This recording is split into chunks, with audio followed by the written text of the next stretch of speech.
اور روزے کے تعلق سے خاص سنت سے ثابت نہیں۔ آئیے تیسرا کام جو رجب میں ہوتا ہے، بڑے دھڑلے سے ہوتا ہے اور ڈٹ کر ہوتا ہے، وہ کیا ہے؟ وہ یہ ہے کہ رجب کی 27 کی رات کو خاص طور سے شب معراج منایا جاتا ہے۔ الاسراء والمعراج، مسجد سج رہی ہے اور تیاریاں ہو رہی ہے، اور بہت سارے لوگ سال گزرنے کے بعد رجب کی 27 کو ان کو یاد آتا ہے اپن مسلمان ہیں، اب رمضان نزدیک آ رہا ہے، اب مسلمان ہیں، اپن نمازیں شروع کرنا رجب آ رہا ہے، پھر 15 کو ایک اور نئی رات مناتے ہیں شب برات، پھر یاد آتا ہے ارے اب تو رمضان بہت نزدیک، 15 دن ہے، سدھر جاؤ، اور پھر آ جاتے ہیں رمضان، اور جب رمضان آتے اور اصلی رات آتی ہے تو ڈپلیکیٹ راتوں کے چکر میں اصلی رات ہاتھ سے چلی جاتی ہے۔ شب قدر کو کیسے منایا جا رہا ہے بولنے کی ضرورت نہیں ہے نا۔ بہرحال تو رجب میں ایک فضیلت جو اس کی بتائی جاتی جو ہے نہیں، وہ کیا ہے کہ اس میں ایک رات ہوئی جس میں آپ صلی اللہ علیہ وسلم نے سفر کیا، اور وہ جو ہے مسجد حرم سے مسجد اقصیٰ گئے، پھر مسجد اقصیٰ کے آسمانی سفر کیا۔ یاد رکھیے یہ رات تو ہوئی، کب ہوئی وہ نہیں پتہ ہے ہم کو، 27 خاص نہیں، کب ہوئی نہیں پتہ ہے، یہ واقعہ صحیح ہے کہ آپ صلی اللہ علیہ وسلم کو معراج ہوئی، ٹھیک۔ اب بہت سے لوگ ہوتے ہیں وہ بولتے ہیں کہ جو ہے قرآن کے اندر معراج کا تذکرہ ہے، قرآن کے اندر معراج کا، اس لیے ہم منانا چاہیے۔ قرآن کے اندر الحمدللہ معراج کا تذکرہ کہیں بھی نہیں ہے۔ قرآن کے اندر تذکرہ اسراء کا ہے، قرآن کے اندر تذکرہ اسراء اور معراج کیا ہے بتا دیتا ہوں۔ اسراء کہتے ہیں اس سفر کو جو آپ صلی اللہ علیہ وسلم نے مسجد حرم سے مسجد اقصیٰ طے کیا، یہ اسراء، اور معراج کہتے ہیں اس سفر کو جو مسجد اقصیٰ سے آسمان ہو۔ معراج کا مطلب ہوتا ہے چڑھنا، سیڑھیاں اوپر کی طرف جانا، وہ تذکرہ ہے۔ تو قرآن نے کہیں بھی معراج کا تذکرہ نہیں کیا، اسراء کا کیا۔ سبحان الذی اسریٰ،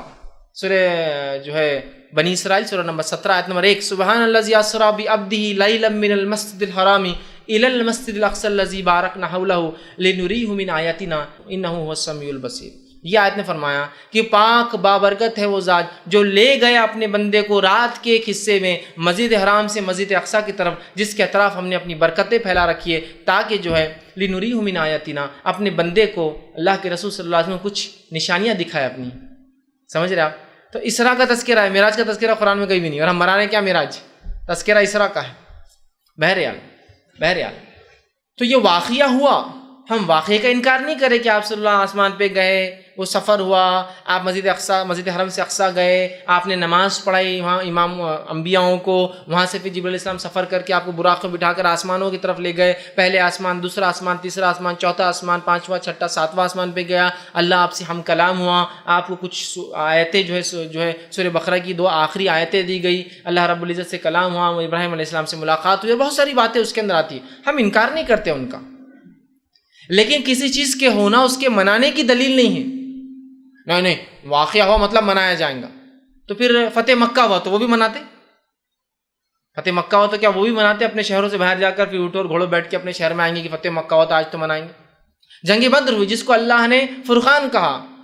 یوم الفرقان تھا، اس دن اللہ نے فرق کر دیا کفر میں اور توحید میں، تو کیا اس دن بھی ہم منائیں گے، چپ باہر جا کے جنگ لڑیں گے ایک دوسرے سے، اور کچھ لوگ اور بولیں گے ہاں یہ یوم الفرقان تھا، فتح مکہ منائیں گے کیا؟ ہوا نا۔ اسی طرح اللہ رب العزت نے صلح حدیبیہ کو کہا، اللہ کے رسول کو جب صحابہ ناراض تھے کہ کیوں آپ نے صلح کی، ہم لڑتے تھے ان سے،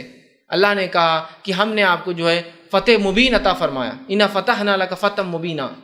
صحابہ سمجھتے ہار ہے، اللہ کہہ رہا ہے ہم نے آپ کو کھلی کامیابی دی، اور بعد میں پتہ چلا جو صلح حدیبیہ کا کیا فائدہ ہوا، تو اب صلح حدیبیہ بھی منائیں گے نہیں، اس دن اللہ نے کہا کہ یہ تو فتح مبین ہے، اور یہ یوم الفرقان ہے، شب جو ہے جنگ بدر، اور اسی طرح فتح مکہ ہوئی، اسلام کو غلبہ ملا تو وہ منائیں گے، ایسا کریں گے۔ پھر اللہ کے ہجرت کر کے گئے تو ہم بھی سب کہیں تو بھی جا کے آئیں گے، کریں گے کہیں، چیز کا ہونا منانے کی دلیل نہیں ہے۔ تو یہ ہوا واقعہ، اس واقعے کی اگر تفصیلات آپ دیکھنا چاہتے ہیں تو میرا اس پہ ایک مفصل 2-2.5 گھنٹے کا ایک بہت تفصیلی عنوان ہے، شب معراج کی حقیقت اور ہماری بدعتیں، یہ آپ دیکھ لیں۔ اس کے بعد شب برات آئیں گی، اس پہ میرا ایک لیکچر ہے، شب برات کی حقیقت اور ہماری بدعتیں، اور تیسری رات جو منائی جاتی ہے جو حقیقی ہے اس کے اوپر ہی میرا ایک لیکچر ہے، شب قدر کی اہمیت اور ہماری غفلتیں، اس کو ضرور آپ دیکھیں۔ تو شب معراج کی حقیقتیں اور ہماری بدعتیں، اس میں نے بہت تفصیلی رکھا ہے کہ کسی چیز کا ہونا منانے کی دلیل نہیں۔ بہرحال تو اب اس رات کو یاد رکھیے، اس رات کو نبی اکرم صلی اللہ علیہ وسلم کے ساتھ وہ معجزہ ہوا جو آپ لے گئے، یہ رات 27 رجب تھی، اس کے بارے میں کوئی دلیل ثابت نہیں ہیں۔ اس معاملے میں امام نووی رحمہ اللہ نے 10 اقوال نقل کیے، 10 الگ الگ قول علماء کے نقل کیے، جن کے اندر سے ایک یہ ہے کہ جس سال آپ کو نبوت ملی اس سال یہ رات ہوئی، دوسرا قول یہ نبوت کے 5ویں سال، تیسرا قول یہ نبوت کے 8ویں سال، نبوت کے 10ویں سال، ہجرت سے 8 مہینے پہلے، ہجرت سے 16 مہینے پہلے، ہجرت سے 12 مہینے پہلے، ہجرت سے 14 مہینے پہلے، 8 12 14 اور 16 مہینے پہلے ہجرت سے،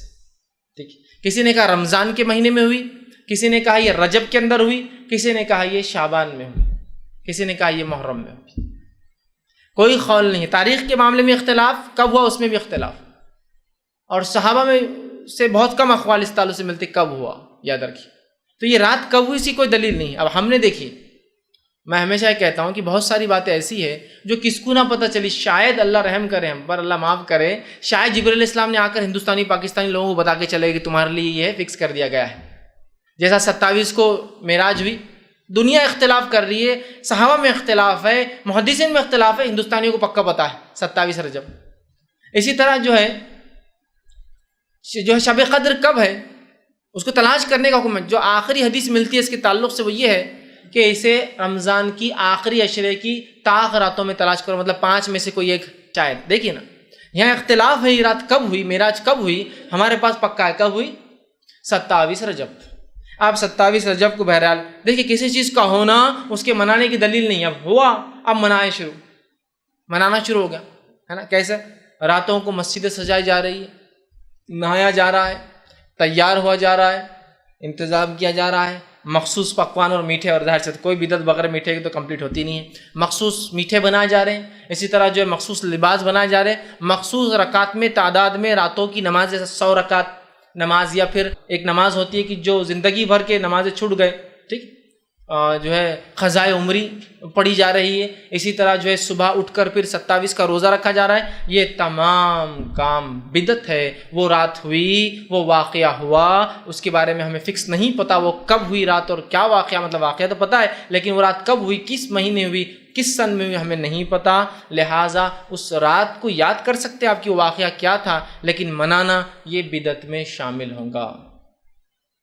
تو آپ دیکھیں کس دھڑلے سے اس رات کو منایا جا رہا ہے، جبکہ اس معاملے میں کئی اقوال صحابہ کے موجود ہیں اور کئی اختلاف اس معاملے میں جو ہے موجود ہے، لیکن اس کے بعد بھی 27 کو مخصوص منایا جا رہا ہے۔ مولانا عبدالحی لکھنوی رحمہ اللہ اس تعلق سے فرماتے ہیں، اور وہ کہتے تھے یہ جو بلاد ہند میں، مطلب ہندوستان کے اندر، وہ کہتے ہیں بلاد ہند میں مشہور ہے کہ شب معراج کی صبح کو روزہ رکھنا 1000 روزوں کے برابر ہے، تو یہ بالکل بے بنیاد اور بے اصل ہے۔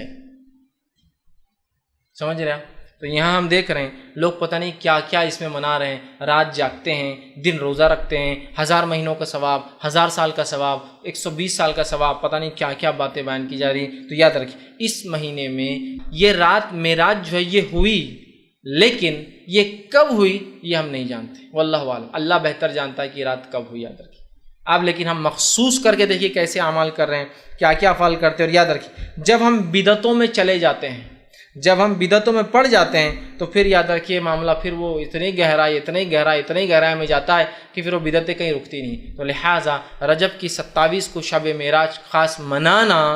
یہ بدعت ہے اور شریعتاً یہ غلط ہوگا۔ اس رات کا جاگنا بھی ثابت نہیں، اس میں کوئی خاص روزہ ثابت نہیں۔ کوئی آدمی روز رات میں جاگ کے عبادت کرتا ہے تو وہ بھی کر سکتا ہے، اور کوئی روزہ رکھنے کا عادی ہے اور وہ رکھتا ہے، جیسا کہ مثال تو جمعرات اور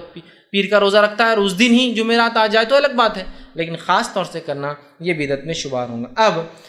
اور ایک کام جو اس رجب میں کیا